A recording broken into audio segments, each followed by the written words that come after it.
Friends, आज आम्ही गेलो होतो पानचक्की बघण्यासाठी. म्हणजेच आमचं असं काही ठरवून नव्हतं, पण आम्ही कुठेतरी बाहेर फिरायला जावे. नंतर कुठे जावे तर आम्हाला विचारतो त्याच्यामध्ये दिसली पानचक्की.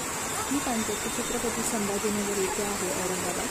तर बघू शकता तुम्ही ह्या पानचक्कीचा हे किती सुंदर दिसत आहे. कारण आता चालू आहे पावसाळा चालू असल्यामुळे ह्या पानचक्कीचे पाणी चांगल्याच प्रमाणामध्ये वाढलेले आहे आणि ह्या तळ्यामध्ये संपूर्ण मासे आहेत. तर बघू शकता ही आहे ही पानचक्की. तर ही पानचक्की नाव कशावरनं पडले तर ही पाण्याला पडणारी चक्की आणि हिला पानचक्की असं म्हणतात. तर या पानचक्कीच्या वरती साईडला जाते ठेवण्यात आलेले आहेत. तर आम्ही तुम्हाला ते दाखवतो. तर हे बघा, इथून असे पाणी पडते आणि पानचक्की पाण्यावर चालते. तर याच्याच वरच्या बाजूला मी जसं म्हटली आहे तुम्हाला त्याचप्रमाणे हे जाते आहे.